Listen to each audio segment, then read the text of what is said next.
नमस्कार दोस्तों, हम लोग प्रोफेसर इम्तियाज अहमद जी के द्वारा लिखी गई बुक बिहार एक परिचय से बिहार स्पेशल टॉपिक को डिस्कस कर रहे हैं। अभी तक हम लोग इस बुक से टोटल 11 चैप्टर को डिस्कस कर चुके हैं, जिसका लिंक आपको आई बटन पर दिख रहा होगा। आज हम लोग इस बुक के 12वें चैप्टर को डिस्कस करने के लिए जा रहे हैं, जिस चैप्टर का नाम है गुप्तोत्तर युग और बिहार। इस चैप्टर में केवल 5 क्वेश्चन है।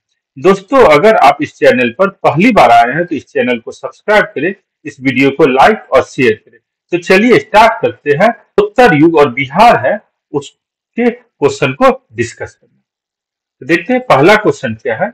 चीनी यात्री इत सिंह बिहार का भ्रमण किया लगभग कब? तो इत सिंह, चीनी यात्री इत सिंह नालंदा विश्वविद्यालय में अध्ययन करने के लिए आता है। ये कब आता है? 673 ईस्वी में। इत सिंह ने लगभग 675 ईस्वी से लगातार 10 वर्ष तक नालंदा विश्वविद्यालय में शिक्षा प्राप्त किया। तो ये कब आया था भारत? 673 से लेके 695 ईस्वी। देखिए, ये जो है चाइना से कब निकला था? 671 या 672 में। इसके बारे में थोड़ा सा पढ़ लेते हैं। हुआनसियांग के बाद इत सिंह भी चीनी बौद्ध यात्री था, जो इसके वापस लौट जाने के बाद, हुआनसांग के वापस लौट जाने के बाद भारत की यात्रा पाया था। 671 या 672 ईस्वी में जब वह युवक था, अपने 37 बौद्ध सहयोगियों के साथ बौद्ध धर्म के अवशेष को देखने की इच्छा से उसने पाश्चात्य विश्व का भ्रमण करने का निश्चय किया। बाद में उसके साथियों ने उसका साथ छोड़ दिया। वो अकेले कैंटन नगर से जहाज पर बैठकर भारत की यात्रा की। अपनी यात्रा समाप्त कर 693 से 694 ईस्वी के लगभग सुमात्रा होता हुआ वह चीन वापस लौट गया, और यह भी नालंदा विश्वविद्यालय में अध्ययन किया था।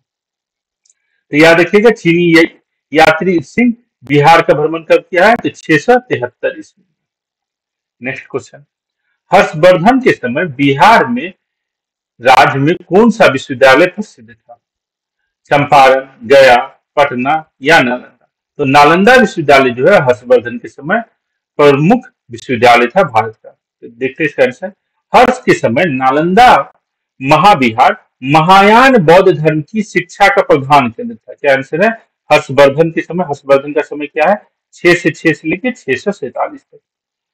हर्ष के समय नालंदा महाविहार महायान बौद्ध धर्म की शिक्षा का प्रधान केंद्र था। नालंदा बिहार के पटना जिले से राजगीर से 8 मील की दूरी पर आधुनिक बरगांव नामक ग्राम के पास स्थित था। मूलतः इस महाविहार की स्थापना गुप्त शासक कुमारगुप्त प्रथम के समय हुई।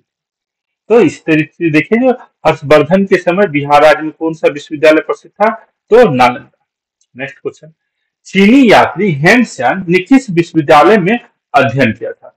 तो चीनी यात्री हेनसेन जो है आपको नालंदा विश्वविद्यालय में रह के अध्ययन किया था। तो देखिए, हेनसेन हुआनसियांग ने नालंदा विश्वविद्यालय में रहकर शिक्षा प्राप्त की थी। वो यहाँ के ज्ञान, विज्ञान और अध्ययन के उच्च स्तर की प्रशंसा करता है। वो हमें बताता है कि यह एक अंतर्राष्ट्रीय ख्याति का विश्वविद्यालय था, जहाँ प्रवेश के लिए बड़ी कठिन परीक्षा देनी पड़ती थी। इस परीक्षा में 10 में से केवल 3 या 4 विद्यार्थी बड़ी कठिनाई से उत्तीर्ण हो पाते थे। तो चीनी यात्री हेनसेन जो है आपको कहाँ पर अध्ययन किया था? तो नालंदा विश्वविद्यालय। विक्रमशिला विश्वविद्यालय उसमें बना भी नहीं था। ठीक है, नेक्स्ट क्वेश्चन देखते हैं। हेनसेन ने हुआनसियांग ने पाटलिपुत्र की यात्रा किस वर्ष की थी? तो हुआनसियांग ने पाटलिपुत्र की यात्रा कब की है? 635 ईस्वी में। देखिए, 725 ईस्वी के लगभग कन्नौज के शासक यशोवर्मन ने इसका वध कर दिया। ठीक है, ये है किसके बारे में इंफॉर्मेशन दिया गया 725 में? ये है आपको विजित गुप्त द्वितीय के बारे में। इस समय पाटलिपुत्र का गौरव भी नष्ट हो चुका था। हर्षकालीन चीनी यात्री हुआनसियांग 635 ईस्वी के लगभग जब इस क्षेत्र में आया तो पाटलिपुत्र का नगर ध्वस्त हो चुका था। इससे पता चलता है जो हुआनसियांग जो है पाटलिपुत्र में कब आया है? 635 ईस्वी में। ये भारत में हुआनसियांग कब पहुंचा था? तो 629-30 के आसपास भारत पहुंचा था, और भारत से चला कब गया था हुआनसियांग? तो 644-45 के आसपास। तो लगभग में ये 15 साल जो है हुआनसियांग भारत में रहता है, और ये 635 ईस्वी में पाटलिपुत्र पहुंचता है। आखिरी क्वेश्चन है इस चैप्टर का, जो बौद्ध गया के महाबोधि वृक्ष को क्षति पहुंचाने वाला शासक कौन था? तो यह महाबोधि वृक्ष को क्षति पहुंचाने वाला शासक बंगाल का शासक था शशांक। जिसके बारे में हुआनसांग बताता है, जो यह बौद्ध धर्म का विरोधी था। तो इसके बारे में पढ़ते हैं। देखिए, शशांक एक कट्टर शैव था। उसके सिक्कों के ऊपर शिव और नंदी की आकृति मिलती है। वानस्यांग हमें बताता है कि उसने बौद्ध गया कि बौद्ध वृक्ष को कटवा कर गंगा में फेंकवा दिया था, और तथा समीप के एक मंदिर में बुद्ध की मूर्ति को हटाकर उसके स्थान पर शिव की प्रतिमा प्रतिष्ठित करवाई। तो शशांक जो है बौद्ध गया के महाबोधि वृक्ष को क्षति पहुंचाया, ये इन्फॉर्मेशन हमको कौन देता है? हुआनस्यांग ही देता है। और हुआनस्यांग ही हमें बताता है जो शशांक की मृत्यु 637 ईस्वी के कुछ पूर्व हुई थी। तो इस तरीके से हम देखते हैं जो बंगाल का शासक हुआनस्यांग जो है वे बौद्ध धर्म को क्षति पहुंचाता है। तो ये जो चैप्टर था 12वां चैप्टर, ये बहुत छोटा चैप्टर था, केवल 5 क्वेश्चन थे।